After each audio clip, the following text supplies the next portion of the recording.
If you had to choose, who would make the list for your respect? Well, God, for sure. As the one who created you and the entire universe, God tops the list.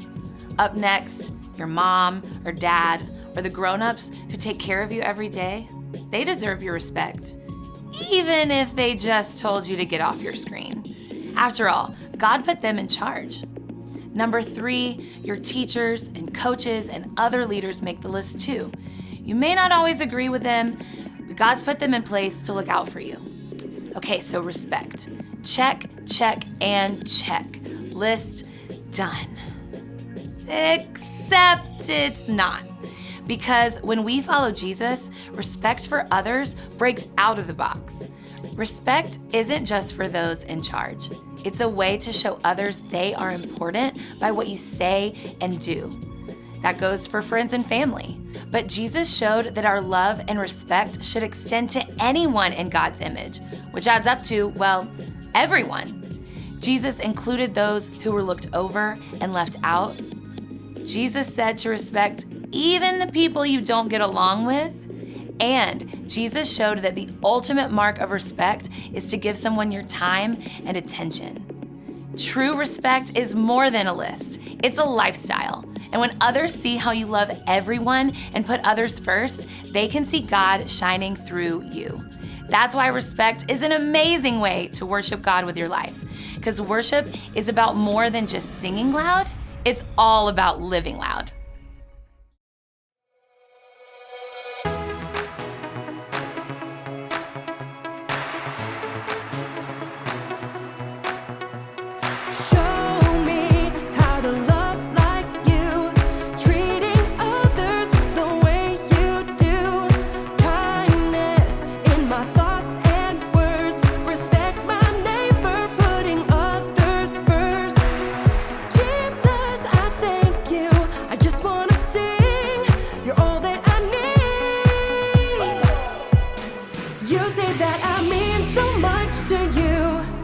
You love me like a friend and help me through.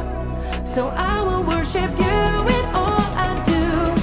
So I live my life to show that I know you're everything to me. You're everything to me. You're everything to me. So I live my life to show that I know you're everything to me. You taught us a brand new way to follow you in what we do and say. Jesus, you are for us. Help us be more like you every day. Jesus, I thank you. I just want to sing. You're all that I need. You say that I mean so much to you. You love me like a friend and help me through. So I will worship you in all I do. So I live my life to show that I know you're everything to me. You're everything to me. You're everything to me. So I live my life to show that I know you're everything to me. I'm gonna lift my voice to you. Jesus, you make me sing. I'm gonna live my life for you. You're everything to me. I'm gonna lift my voice to you. Jesus, you make me sing. I'm gonna live my life for you. You're everything to me. You say that I mean so much to you. You love me like a friend and help me through. So I will worship you in all I do. So I live my life to show that I know. You say that I mean so much to you. You love me like a friend and help me through. So I will worship you in all I do. So I live my life to show that I know you're everything to me. You're everything to me.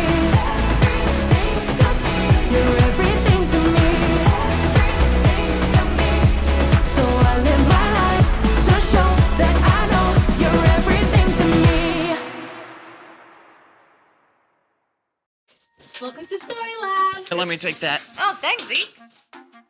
This week, we're talking about respect, while we take a look at the story of some guys who weren't used to being picked first for anything. Amaya, what is this?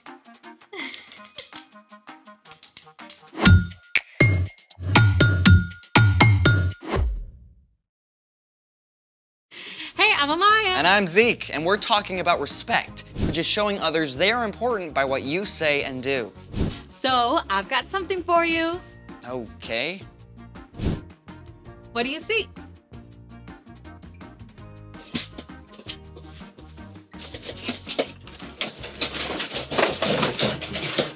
Trash.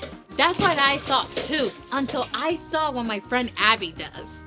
Well, do I get to see too? Absolutely. I think she deserves a drum roll. Hey guys.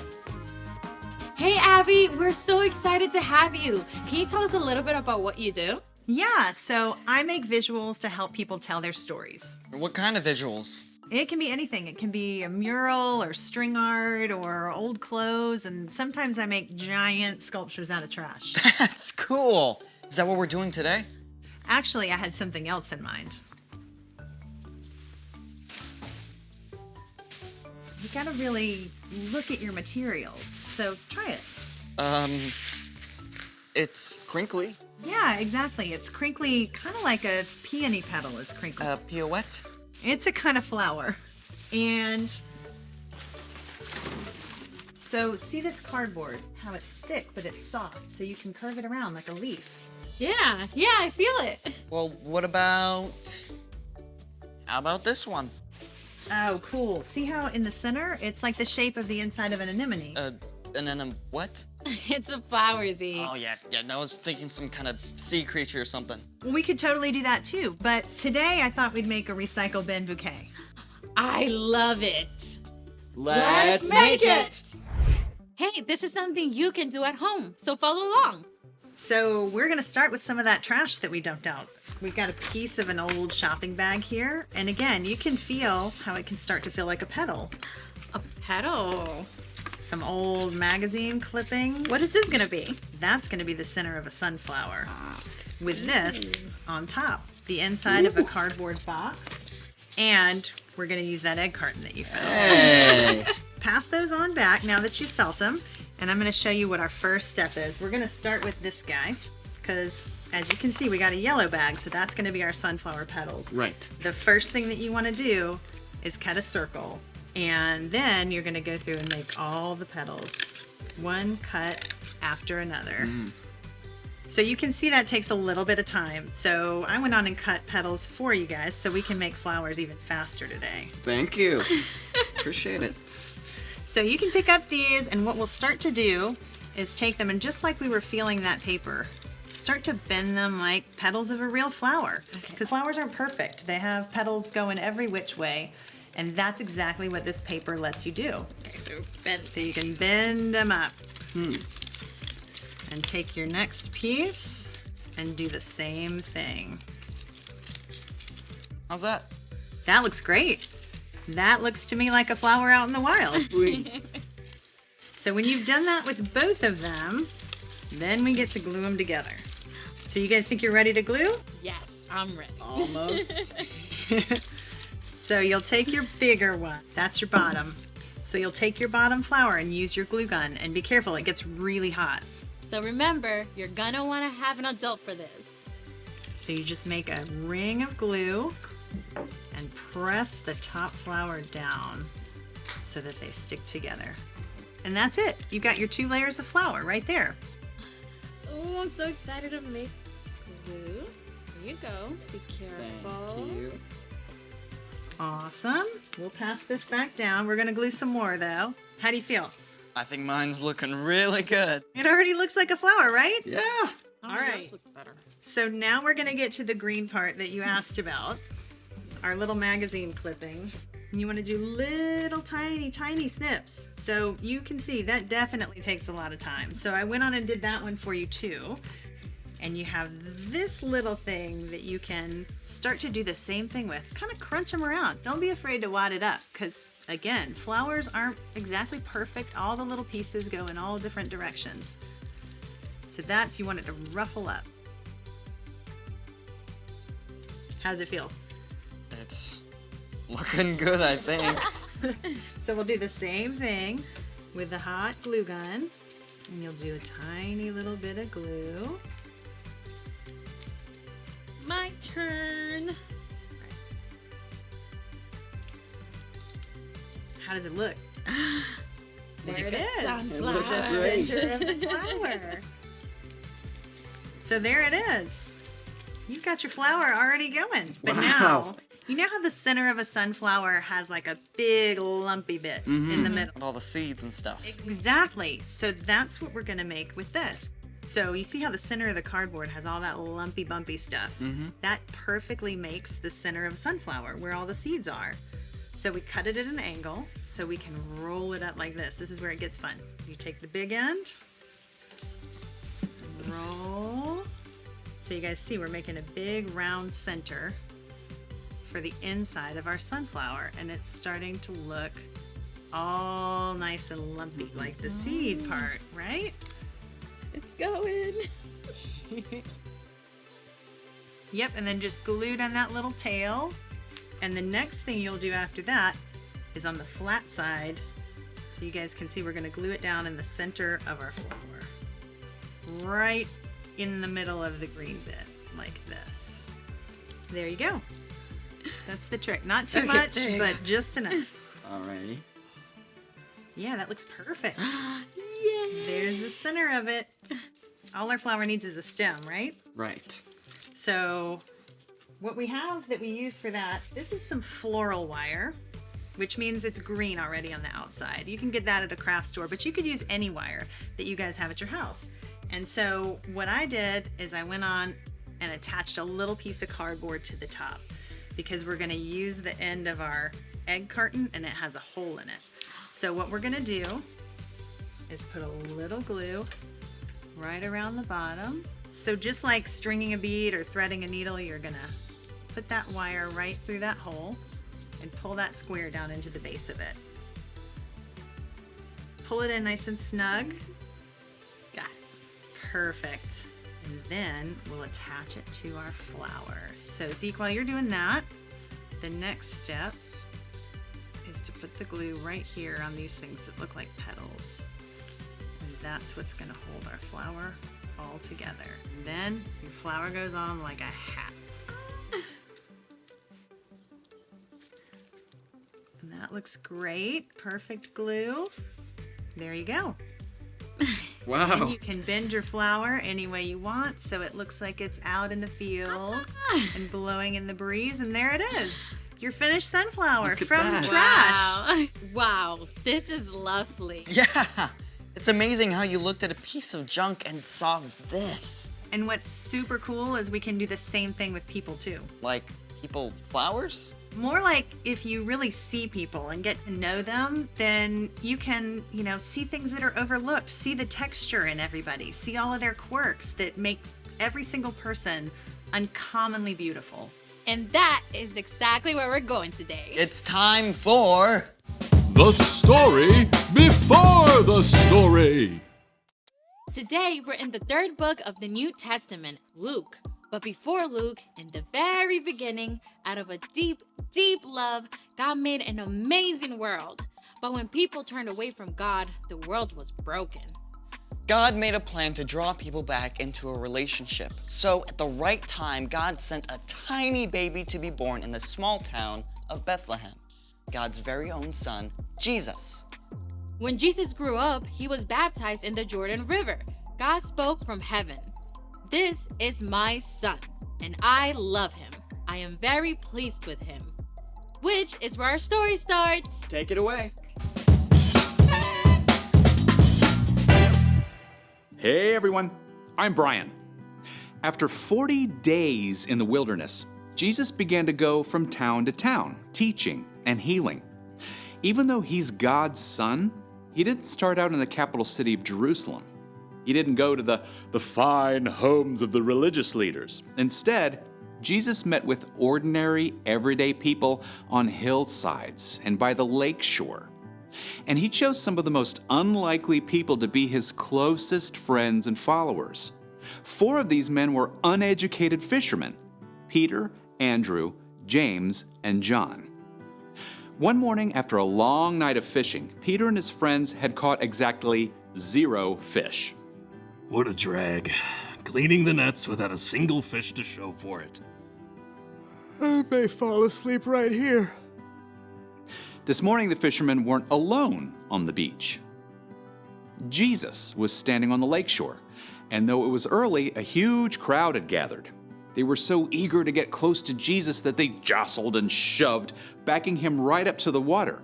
But instead of pushing back, Jesus simply stepped over into Peter's boat and said, Go out a little way from shore. Now, if you're Peter, you're probably feeling a whole bunch of things. On the one hand, after fishing all night, you really want to get home and go to bed.